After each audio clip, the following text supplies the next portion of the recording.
사랑하는 송원교회 포에버 성도 여러분, 무더운 날씨 속에도 예배를 사모하여 이렇게 수요 하모니 예배에 나오신 것을 주님의 이름으로 환영하고 또 축복합니다. 이 시간 좌우를 바라보며 이렇게 한번 인사했으면 좋겠습니다. 사랑합니다. 사랑합니다. 좀 어색한가요?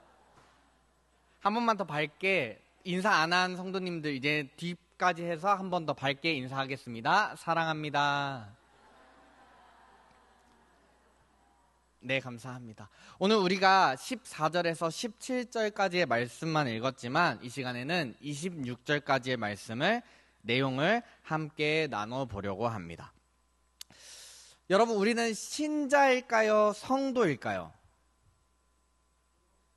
사실 정답은 둘 다입니다.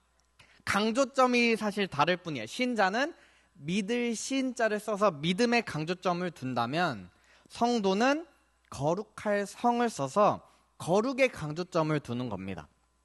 다른 말이 아니에요. 강조점이 다를 뿐입니다. 여기 모인 우리 모두는 신자이자 성도인 줄로 믿습니다. 아멘. 우리는 예수 그리스도를 마음에 믿어 의롭다 여김을 받고 또 입으로 시인하여 구원받은 신자입니다. 이와 동시에 우리는 이미 그리스도 안에서 거룩하게 구별된 성도입니다. 그런데요, 거룩은 삶이랑 직결이 됩니다. 이게 무슨 말이냐면 거룩은 거룩한 삶으로 이어진다는 거예요. 즉, 거룩한 자는 거룩한 삶을 사는 것이 마땅하다, 합당하다는 것입니다. 이와 관련해서 베드로 사도는 이렇게 말합니다. 베드로전서 1장 15절 16절 말씀입니다. 함께 읽겠습니다. 너희를 부르신 거룩한 이처럼 너희도 모든 행실에 거룩한 자가 되라. 기록되었으되 내가 거룩하니 너희도 거룩할지어다 하셨느니라. 우리를 부르시어 거룩한 자로 삼아주셨으니 이제는 너희도 모든 행실에 거룩한 자가 되라는 것입니다. 내가 잘해서 내가 자격이 있어서 거룩한 자가 된 게 아니라 오직 은혜로 죄인이었던 내가 성도가 된 것입니다. 그러니 이제는 그 거룩한 부르심에 합당한 삶, 거룩한 삶이 구현되어야 한다라는 것입니다. 사랑하는 영가족 여러분, 참된 신앙은 단순히 머리로만 아는 지식이 아닙니다. 입술의 고백에서 그치는 게 아닙니다. 반드시 행함이 뒤따라와야 합니다. 믿음은 반드시 열매를 맺게 되어 있습니다. 생명의 열매를 맺어야 비로소 진정한 믿음이라고 할 수 있는 것입니다. 그러나 오늘 말씀은 이렇게 말합니다. 야고보서 2장 17절, 행함이 없는 믿음은 그 자체가 죽은 것이라. 여기서 사용된 이 죽은이라는 단어는 헬라어로 네크로스인데 이게 시체를 사용할 때 사용되는 단어이기도 해요. 그러니까 행함이 없는 믿음은 생명의 열매를 맺지 못하기 때문에 그 믿음은 시체나 다름이 없다라고 지금 야고보 사도는 말해주고 있다라는 것입니다. 우리가 믿음이 있다고 말하고 우리가 대화를 나눌 때 매번 예수님의 이야기를 하고 오늘 말씀은 어땠냐? 은혜로웠다. 내 삶은 주님이 늘 동행하셨다라고 고백해 놓고 정작 나의 삶이 아무런 행동으로 이어지지 않는다면, 아무런 행동도 취하지 않는다면 그 믿음은 대체 무슨 믿음이냐? 믿음에는 생명이 있는데 생명의 증거로 행함으로 이어지지 않는다면 그 믿음을 향해 시체와 같이 죽은 믿음이다라고 강한 메시지로 우리에게 말해주고 있다라는 것입니다. 여러분, 우리가 이 말씀을 마음 깊이 새기셔야 합니다. 행함이 없는 믿음은 죽은 믿음입니다. 이어서 19절 말씀도 함께 보겠습니다. 같이 읽겠습니다. 시작. 내가 하나님은 한 분이신 줄을 믿느냐? 잘하는도다. 귀신들도 믿고 떠느니라. 하나님은 한 분이신 줄 믿느냐? 이 말은 이 말씀을 듣는 원청중, 야고보서 1절에서부터 밝히고 있는 흩어진 이스라엘의 12지파요, 유대인들에게 하는 말씀입니다. 이들에게 이 말씀은 너무나도 당연한 얘기고 너무나도 익숙한 말씀입니다. 신명기 6장 4절, 쉐마 이스라엘, 이스라엘아 들으라. 우리 하나님 여호와는 오직 유일한 여호와이시니. 유대인들은 이 고백을 날마다 외치며 하나님이 한 분이신 것을 너무나도 당연하게 여기고 믿고 있습니다. 그러나 지금 야고보 사도는 갑자기 생뚱맞게 귀신을 등장시키며 귀신도 안다, 믿는다, 떤다라고 말하고 있다라는 거예요. 여기서 사용된 이 떨다라는 단어는 헬라어로 프리소라는 단어인데 신약 성경에 단 한 번 등장합니다. 직역하면 몸을 떨다예요. 우리가 몸을 왜 떨죠? 극심한 공포감에 사로잡혀서, 두려움에 사로잡혀서 바들바들 떠는 겁니다. 누구 때문에? 하나님 때문에. 귀신도 하나님이 한 분이라는 것을 알고 믿고 두려워서 바들바들 떤다는 거예요. 그러나 중요한 것은 그 다음은 없다라는 거예요. 귀신은 회개하지 않습니다. 왜 야고보 사도가 갑자기 본문에서 귀신 얘기를 꺼냈느냐? 믿음이 있다고 말은 하지만 정작 회개하지 않는 사람들, 내지는 행동하지 않는 사람들의 전형적인 대표적인 존재가 바로 귀신이라는 것입니다. 예수님께서도 이렇게 말씀하셨어요. 마태복음 7장 21절, 주여 주여 하는 자마다 다 천국에 들어갈 것이 아니다. 다만 하늘에 계신 내 아버지의 뜻대로 어떻게 해요? 행하는 자라야 들어가리라. 입술의 고백에서 멈춰 있으면 안 됩니다. 두려워해서만은 안 됩니다. 행동해야 합니다. 믿음의 흔적을 남길 수 있기를 주님의 이름으로 축복합니다. 사랑하는 포에버 성도 여러분, 지금 행함으로 의롭다함을 받는다라고 말할 때 우리는 너무나도 잘 알고 있어요. 우리의 신앙 고백이기도 한 오직 믿음으로만 의롭다함을 받는다. 이 진리를, 그리고 이것을 말한 바울 사도를 지금 야고보 사도가 정면으로 반박하고 있는 것이 아닙니다. 우리는 이 둘의 관계를 이렇게 비유할 수 있을 겁니다. 바울은 산부인과 의사고 야고보는 소아과 의사나 노인학과 의사다. 여러분, 산부인과가 어떤 곳이죠? 아기가 태어나는 곳이죠. 다시 말해 믿음의 시작, 탄생을 말하고 있는 것이 바울이다라는 거예요. 그렇다면 소아과는 어떤 것이죠?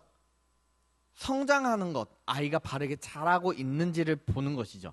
그리고 노인학과는 어떻게 삶을 아름답게 마무리할 것인가. 그러니까 야고보 사도는 이미 태어난 믿음이 건강하게 잘 자라고 있는지, 성도된 자가 믿음 안에서 건강하게 바르게 자라가고 있는가, 그리고 그 성도가 마지막을 어떻게 아름답게 끝내야 하는가를, 그것에 관심이 있는 게 바로 야고보 사도다라는 거예요.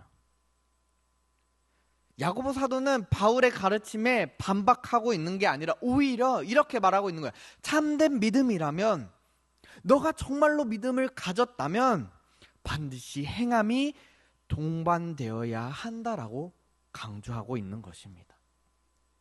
행함은 구원을 얻기 위한 수단이 아니라 이미 얻은 구원과 그 믿음이 진정으로 살아있다라는 명백한 증거가 된다라는 것입니다. 우리의 삶에 남기는 그 흔적, 믿음의 흔적이야말로 우리의 믿음이 진짜라는 것을 증명해 줍니다.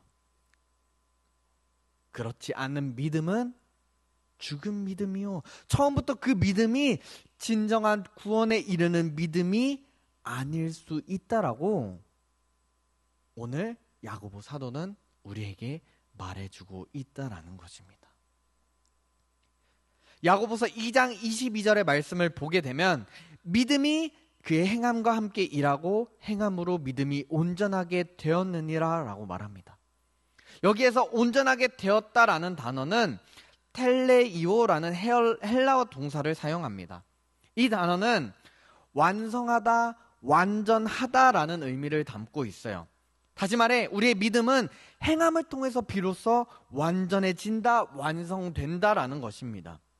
믿음의 완성은 행함을 통해 가능하다라는 것입니다.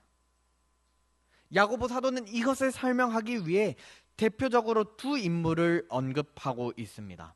바로 아브라함과 라합입니다. 먼저 21절은 아브라함이 행함으로 의롭다 하심을 받았다라고 오늘 말씀에서 분명히 말해주고 있습니다. 우리 조상 아브라함이 그 아들 이삭을 제단에 바칠 때에 행함으로 의롭다 하심을 받은 것이 아니냐.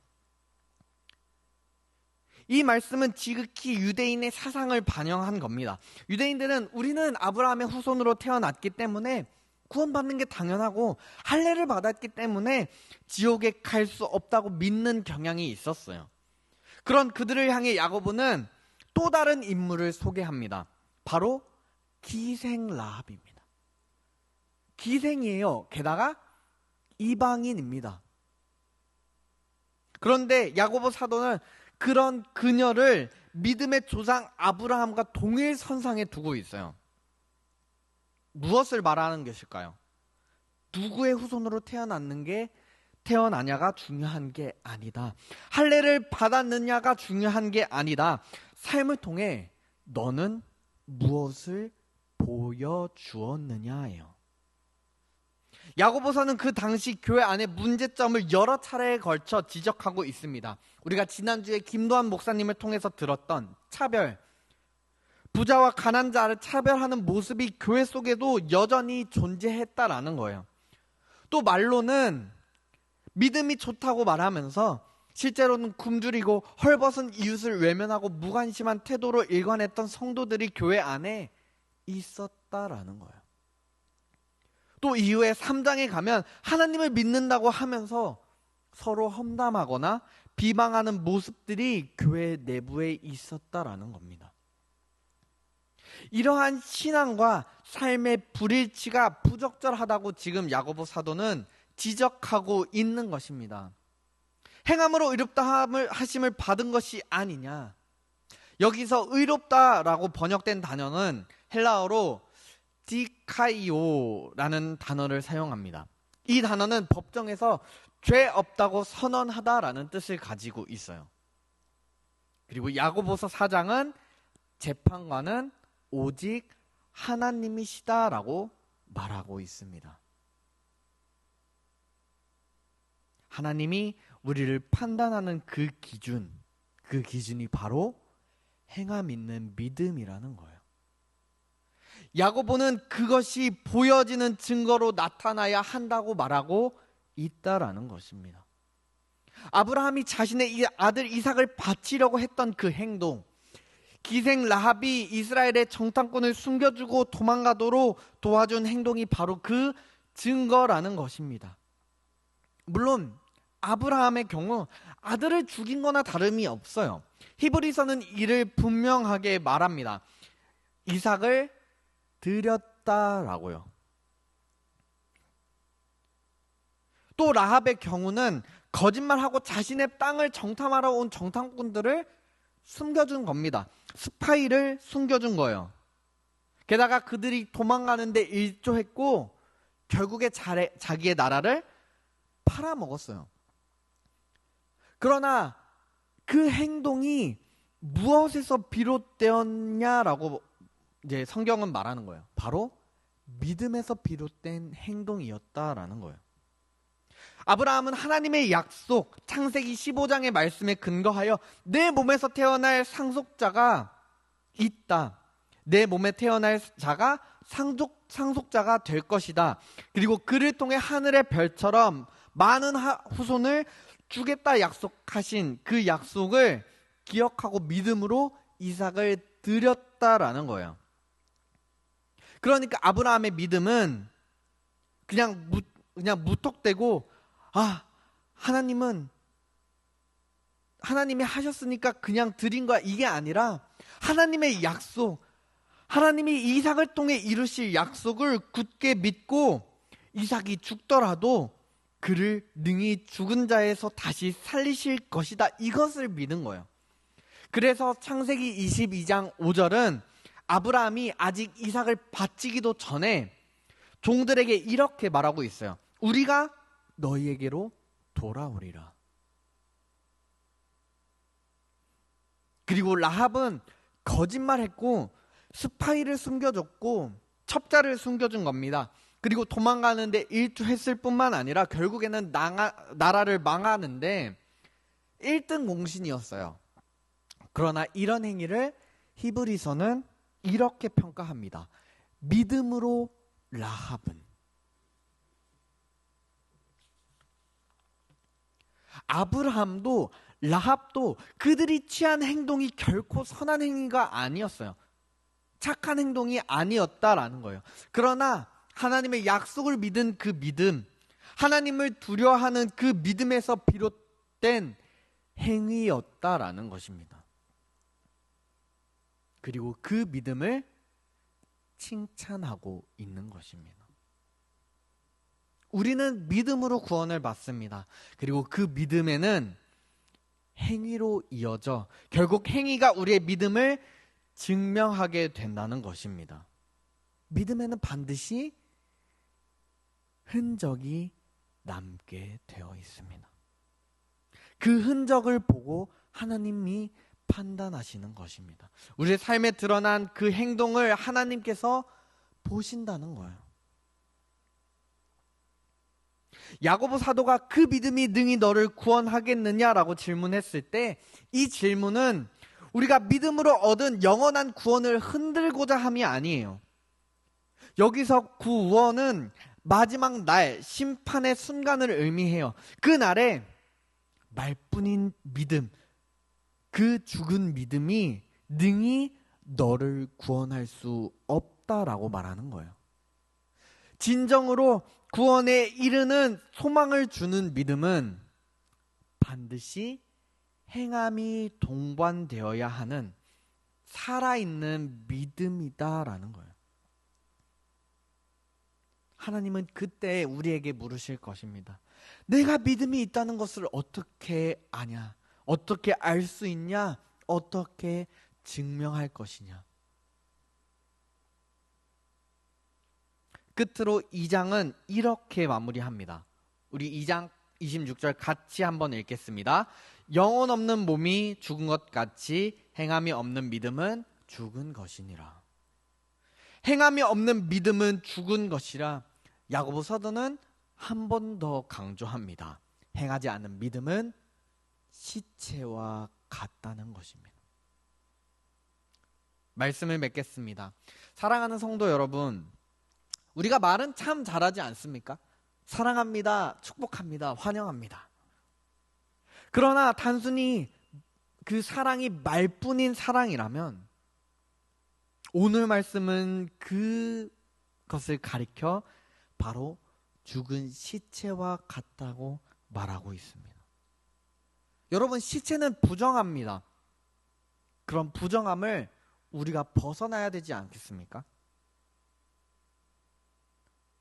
마지막으로 행함은 별게 아니에요. 16절, 그 몸에 쓸 것을 주는 겁니다. 이게 무슨 말인가? 관심을 갖는 거예요. 그 사람이 필요한 것이 무엇인가? 관심을 갖고 다가가서 그리고 주어진 여건, 나에게 주어진 여건과 능력 안에서 그들의 필요를 채워줄 수 있어야 한다는 것입니다. 예수님께서는 지극히 작은 자에게 한 것이 곧 나에게 한 것이라고 말씀하셨습니다. 내가 가진 것 전부를 내어 재산을 팔아 나눠주거나 감당할 수 없는 봉사를 하라는 것이 아닙니다. 우리가 할 수 있는 작은 행함, 그 행함이라도 이제 시작하라는 것입니다. 가령 우리 옆자리에 앉아있는 성도님의 얼굴을 살피며 오늘 얼굴이 조금 안 좋아 보이시네요. 안색이 좀 안 좋아 보이시네요. 무슨 일이 있나요? 괜찮으세요? 라고 물어보는 것. 따뜻한 말 한마디를 건네는 것. 또 주변의 아픈 이웃을 위해 찾아가 기도할 수 있는 것. 아직 복음을 접하지 못한 태신자들을 놓고 간절히 기도하고 복음을 전할 수 있는 것, 이것이 바로 역동적으로 살아있는 생명을 전하는 길이요 믿음의 흔적을 남기는 삶이라는 것입니다.